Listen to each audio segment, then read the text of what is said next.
sa kuan. Cellphone, moabutay na. Within this year, mahuman na to.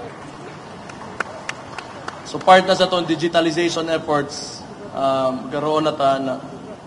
Pero isa lang na, mas dapat mas isa pa ka-up na i-integrate na nato tanan. Pero for the meantime, dako ni sagtabang manggod sa tuang pagbantay sa city. So, kay nanglan ay inyong ang active participation gyud sa private kamo mga tao.